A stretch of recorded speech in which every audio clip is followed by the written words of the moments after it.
A máfia italo-americana Cosa Nostra é bem famosa pelo seu domínio nos Estados Unidos, mais centralizada no estado de Nova York, com as tão faladas 5 famílias. A imigração das famílias italianas poderosas no início do século XX resultou na formação que conhecemos hoje como máfia. No vídeo de hoje, nós vamos falar sobre a verdadeira história obscura da máfia de Nova York. No século XIX, a Europa passava por grandes transformações provenientes da luta contra o antigo regime e a instalação de regimes mais liberais. Várias nações acabaram entrando em crise nesse processo, o que acabou incentivando a formação de grupos imigrantes, imigrando principalmente para a América. Entre outras nacionalidades, os italianos foram responsáveis pela chegada de mais de 4 milhões de imigrantes ao continente americano. Na maioria dos casos, eles eram camponeses pobres vindo das regiões da Sicília, Nápoles e da Calábria. Muitos acabaram se reunindo em bairros que se tornaram guetos concentradores de italianos. Junto a esses, vieram as famílias poderosas também, que por conta da sua situação econômica acabam impondo relações de poder, através da violência, empréstimos e atividades ilegais. Essas famílias formaram as máfias que seriam tão conhecidas na primeira década do século XX. A chamada Mão Negra foi a primeira organização criminosa formada por várias famílias sicilianas. Inicialmente, Giuseppe Lupolo, Monte Tênis e Big Jim Colosimo foram grandes nomes da máfia responsáveis por coordenar a jogatina, a extorsão e a prostituição nas grandes cidades como Chicago e Nova York.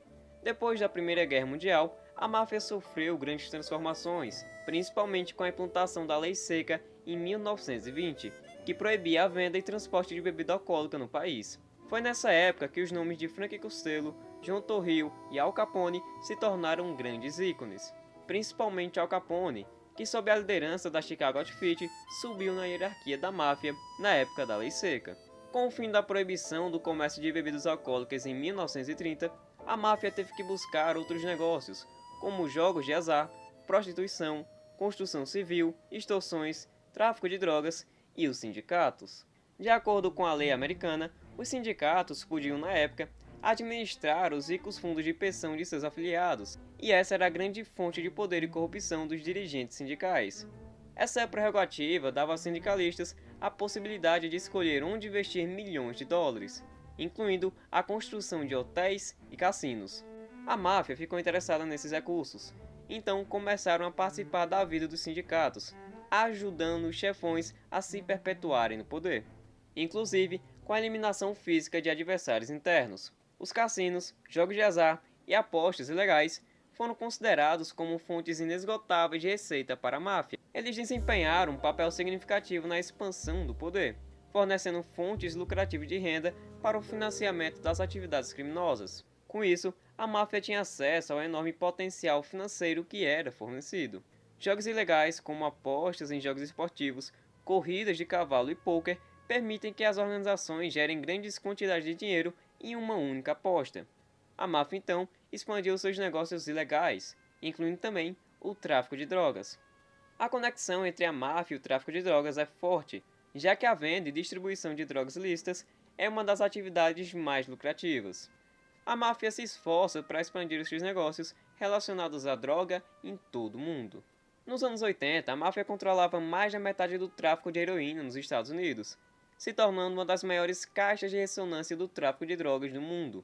John Gotti foi um dos líderes mais famosos e poderosos da máfia nos Estados Unidos, liderando a família Gambino por muitos anos. Ele era muito respeitado e temido por seus subordinados, e a polícia há muito tempo tentava prendê-lo. Gotti ficou conhecido como The Dapper Don, o Dom Elegante, por conta das suas roupas caras e a sua personalidade na frente das câmeras.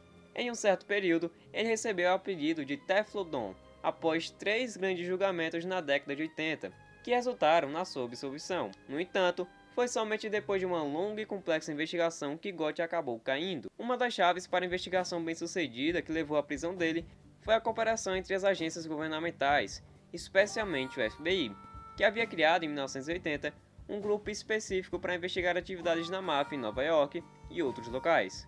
No final da década de 80, esse grupo começou a investigação completa sobre John Gotti e a família Gambino.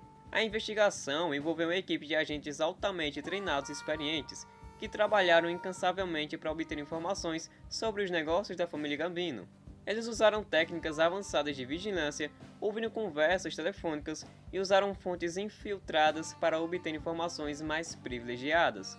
Eles também desenvolveram um grande banco de dados sobre o crime organizado e os seus líderes. Essa investigação foi crucial para a queda de John Gotti, pois permitiu que o governo descobrisse evidências suficientes para processá-lo em uma série de crimes, incluindo assassinato, extorsão e conspiração de assassinato.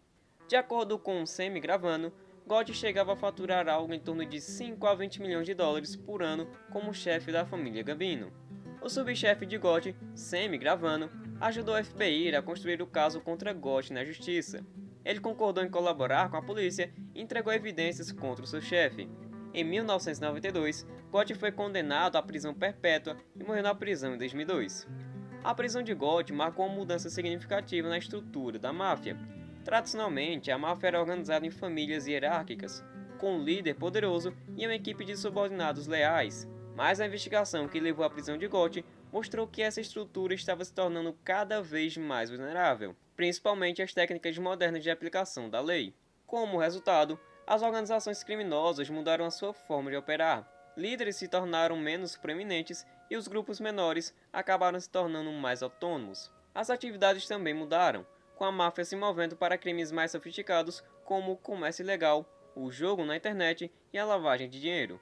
A queda de John Gotti foi uma grande vitória na luta contra a máfia e evidenciou a eficácia da cooperação entre agências na repressão do crime organizado. A mudança na estrutura da máfia e a adaptação aos novos tempos demonstrou também que a capacidade de reinvenção das famílias com o tempo e de acordo com as circunstâncias é incrível. No estado de Nova York, a máfia teve um grande impacto tanto na sociedade quanto na economia. A sua influência foi tão marcante e duradoura que se tornou até parte da cultura popular. A máfia exerceu muita influência na economia de Nova York e, por muito tempo, a organização controlou diversos setores comerciais, como o transporte de carga, a construção civil e o jogo. A máfia foi responsável por investimentos ilícitos em vários negócios da cidade. Com esse domínio, ela acabou influenciando muitos impostos, tarifas e preços cobrados na cidade. O impacto social da máfia, por sua vez, foi enorme. A organização atuou na política, na justiça e na imprensa, o que lhe rendeu mais poder e influência. Os cidadãos comuns muitas vezes buscavam a ajuda dos membros da máfia para proteger a sua segurança e os seus negócios, pois dentro dessa comunidade, as pessoas viam a máfia como uma aliada na luta contra problemas como o roubo. E claro, isso era totalmente distorcido. Além disso, a máfia também teve um impacto na cultura popular. A sua imagem é frequentemente retratada na literatura, no cinema e na televisão, se tornando um tema que fascina e cativa o público. Filmes como O Poderoso Chefão e séries como Sopranos se tornaram icônicos. A máfia teve um grande impacto na sociedade e na economia de Nova York. Mesmo que agora a organização teve seus poderes reduzidos, a sua influência ainda continua. Talvez não como antes no seu auge, mas ainda assim continua. Aliás, talvez não tenha um fim definitivo. A organização acaba sendo tão forte e tão grande que se adapta com o passar do tempo e se torna atemporal. A máfia é realmente muito maior do que pensávamos, além de que são fortes o suficiente para continuarem atuando durante décadas. A sua hegemonia ainda continua, mesmo que fraca, por conta da sua tradição forte, dificilmente ela cairá por completo.